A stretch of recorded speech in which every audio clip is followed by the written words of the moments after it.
Well, Robert Wagner, these NCIS producers, they gave you a real showcase a few weeks ago with Reasonable Doubt. So what was it like when you first got that script?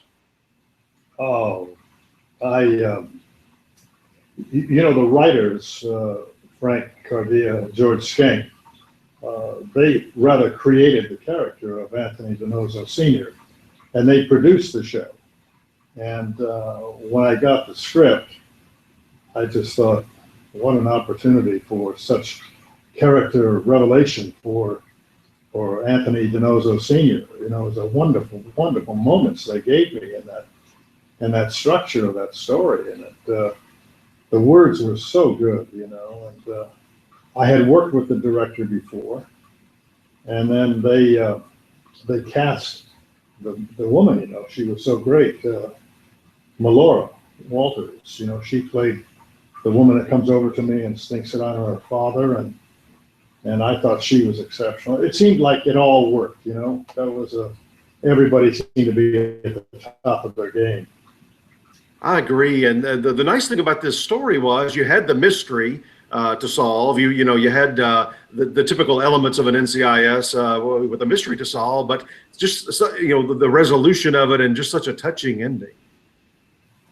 Oh, it was so well written, that ending. I liked that very much, and they wrote that all out. You know, where they had the camera move in on Michael at the end of that sequence, so that he had overheard what I said, and a lot of what I said was things that were happening in our relationship in a way. You know, so it was the structure of it was, I thought, so well thought out, and the director. He was so good, and I love doing NCIS. It's one of the highlights of my career, and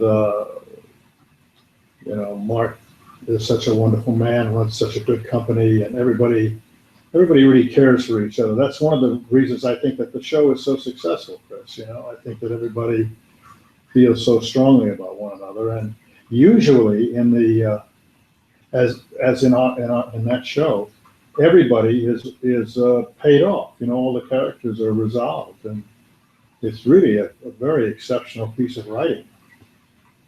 I'm glad you mentioned Mark Harmon. When I was watching this, it reminded me. Really, I think I'm sure you get along really well because the two of you remind me of each other. You're both people that have been on television for a long time, but there's a reason for that, and that is you're so likable that the audience wants to welcome you into their homes week after week.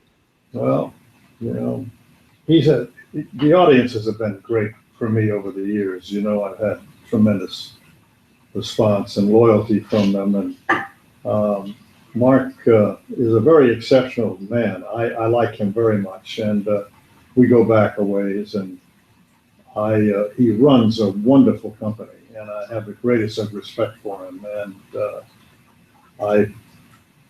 I just love going to work. I love that company. It's great. And Michael Weatherly, you've obviously had a lot of scenes with him as your son over the years. What's he been like to work with? My illegitimate son, yes. He's great. Our chemistry worked very well, you know, over the years, you know, and I really have enjoyed working with him. He's a very special young man, and I have great affection for him. I would think as an actor, whenever you're playing somebody over your career, whether they were playing your parent or in this case, him playing your son, that's a whole different kind of relationship, I would think, especially over time for an actor to build with another actor that's beyond just an acting job. That's very true, Chris. You know, I think that, you know, for instance, the show that we're talking about, Reasonable Doubts, when I came up to do it, you know, I live in Colorado and I fly over into Los Angeles and come in a few days early and get, you know, the wardrobe and all of it off there. And this time when I came in, I stayed out in Valencia where they make the show, and Michael came out and rehearsed with me on Sunday so we rehearsed our scene, so we had it pretty well locked up before we went in. It was a very nice gesture on his part, and we seem to work very well together. The chemistry works, I feel, very, very strongly, and it's not too difficult for me because I really have great affection for him, and I love him like a son, truly. Well, he's leaving at the end of this season. Are you part of that, part of his finale, or can you say? Yes, I am. As a matter of fact, last night was the finale. That was his last scene in the show. And yes, we worked together yesterday, and I was there for his leaving, and it was a very melancholy evening, I must say. I mean, everybody was very, very sad. There was a lot of, emotional feelings on the set. And with him being gone, will that mean that there's no way to bring you back down the road in the season? Well, they're talking about bringing me back, which I would welcome very much. And they haven't told me how they're going to do that, but I've been with the show now 6 years. I didn't realize I'd been with it that long, and I've loved every moment of it. And great company, wonderful people to work for, and I'm hoping that they do find something to bring me back, because I would welcome it very much. Well, I think it wouldn't be difficult because you don't have just scenes with him. All the other characters know your character, interact with your character, so and you live in that area in terms of where they work. So I think that would be an easy thing to do. I hope so. I've had a pretty good relationship with Leroy Gibbs, so that's worked out well. I'll ask you about a couple of things in your career, if you don't mind. I'm a huge Heart to Heart fan. I've got not only do I have the DVDs, but it comes on one of the channels here a lot, and I always catch myself catching it there. Why did that show work? Why do you think it was so successful? Well, we stole it. It's the Thin Man, and right down to the dog. And Tom Mankiewicz, who really created it and wrote it and put it together, and was the creative consultant on the show. Chris, I think the chemistry between Stephanie and myself worked, and the people believed us, and they believed that we had this great love affair for each other, and we did, and it worked, and so we were able to that's very helpful in the writing. And we had Mark Crowley, who was a wonderful writer, and Tom, who wrote the pilot, and as I said, was the creative consultant. It was a wonderful experience. I loved doing it. We did it for 5 years, and we did 6 two-hour movies, and the relationship really sustained. And I had some great fun doing it. We had some great people on it, and wonderful directors and wonderful writers, and Stephanie was a tremendous contributor, and it was a big disappointment to us when it wasn't picked up. We played it for 5 years. It played all over the world in 148 countries. It was very successful, and the network had a change in their executive people, and they decided they wanted to put their things on the air, and we were gone. But we were planning.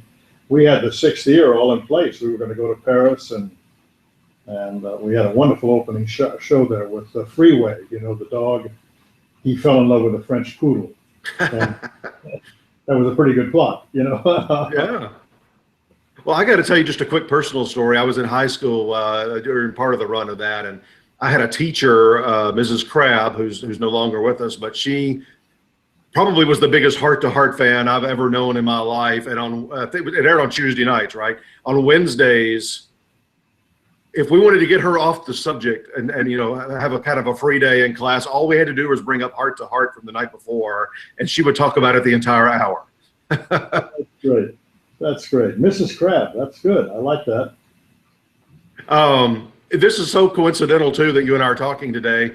I told a friend of mine back maybe 3 months ago or so how much we were talking about shows that we missed that we never could see. They weren't on DVD or airing anywhere. And I said, when I was a kid, there was this show called Switch. He said, "Oh, I've got all those episodes. I recorded them when they aired on TV." I said, well, if you send them to me, I've been watching Switch for like the past 3 months with you and Eddie Albert. Was that a fun show to make? Love doing it. Love doing it, Chris.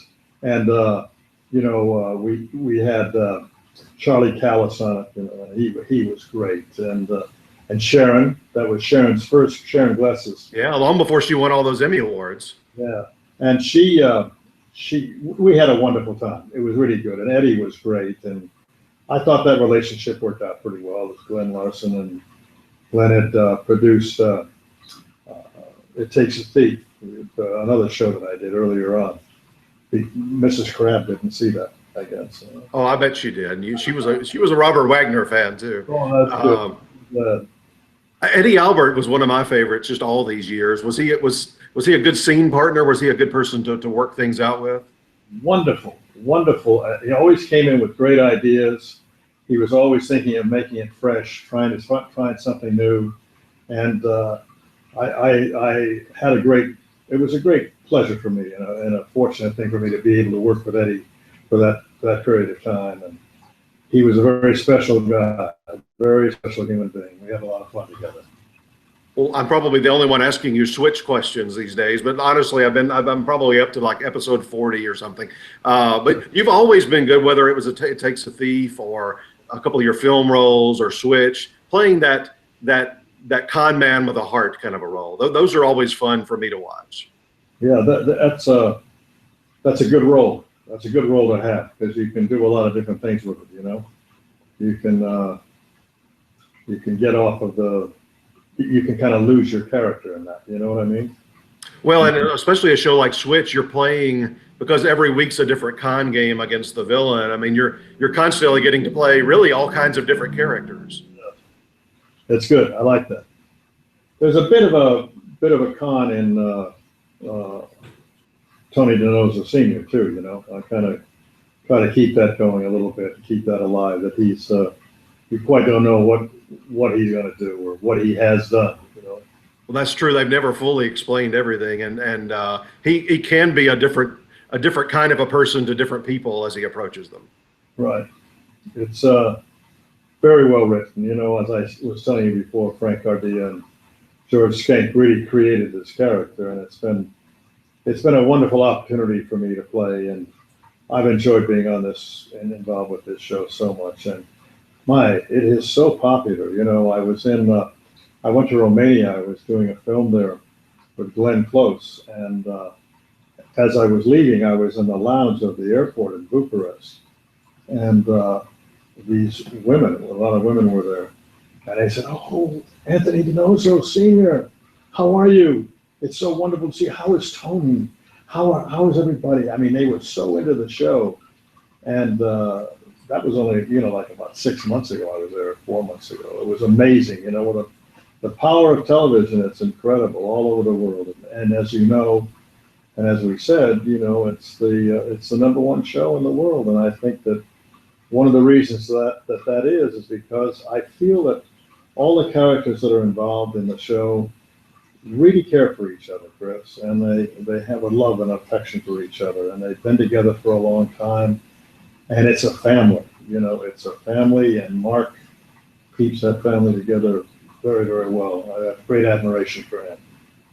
Yeah, he seems like he's a great guy, not only behind the scenes, but it probably I'm sure is in his personal life as well. Yeah, he's a very, very upstanding and very, very good person.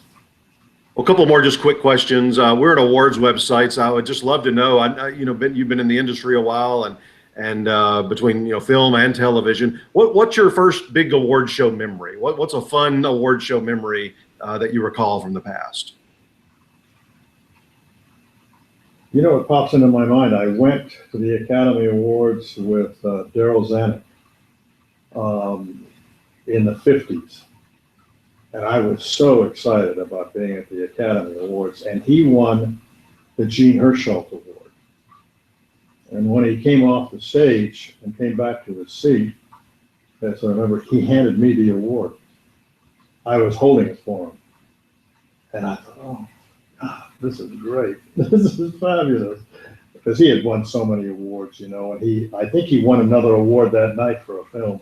So I was holding on to the Gene Herschel Award, which was very, very exciting. Now that you're asking that question, that came into my mind. Okay. Are you an Oscar voter? Yes, I am. Huh?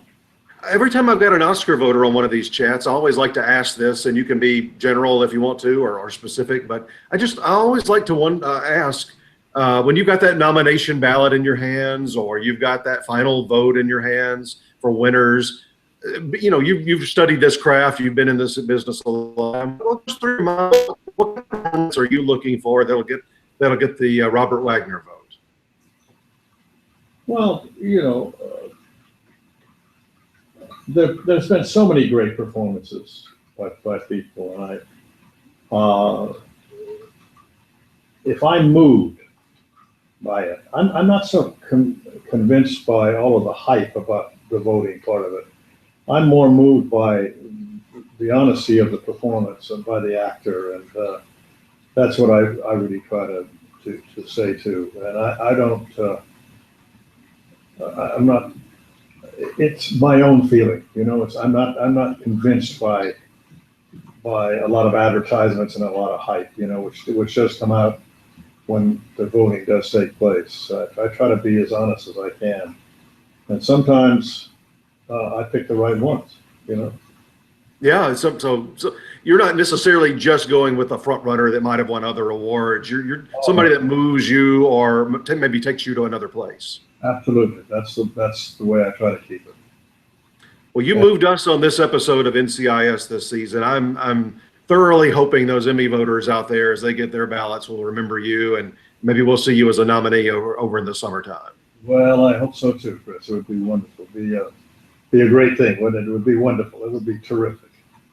Well, thank you so much. This has been a real pleasure. Thank you. It's been a real pleasure for me too, and I wish you all the best, and you take care of yourself, and I hope we see each other again.